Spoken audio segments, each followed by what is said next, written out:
Alors vous voyez, c'est intéressant parce qu'on pourrait croire que l'hiver, on a beaucoup moins de plantes intéressantes pour nous. Et en vérité, on arrive à en trouver. Donc là, aujourd'hui, on est devant une ronce commune, ou ronce des bois. C'est une plante qui a une très très mauvaise réputation, un peu comme les orties.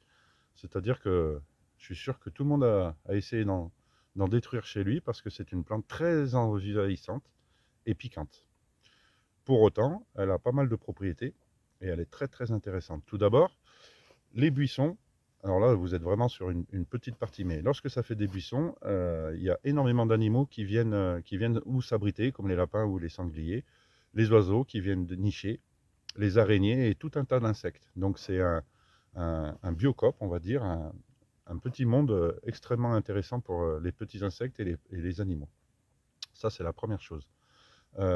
Ensuite, les feuilles sont intéressantes parce que toute la plante a des propriétés astringentes. C'est-à-dire que c'est un remède contre la diarrhée, les pertes blanches et toutes les inflammations de l'appareil respiratoire.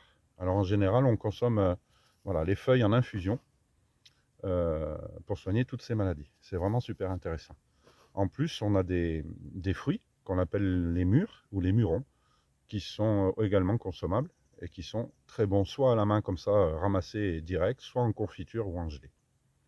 Je sais même que certaines personnes connaissent une recette pour fabriquer de la bière avec les ronces. Donc c'est vraiment une plante qui est super intéressante.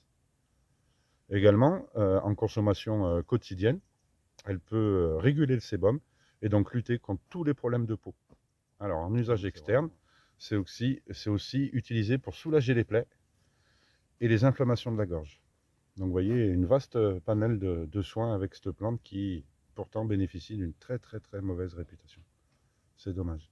En dernier, je vous le montrerai dans d'autres vidéos, la tige ou les racines. Alors là, elle ne pique pas beaucoup parce qu'elle est jeune, elle n'a pas beaucoup d'épines, mais la tige et certaines racines sont très utiles pour nous en bushcraft pour faire des cordages ou même de la vannerie. Voilà, pour fixer la tente, le tarp ou même fabriquer des objets comme une nasse ou tout ça. Mais ça, on le verra dans une prochaine vidéo. Voilà, une super plante, très intéressante pour nous, on en trouve de partout.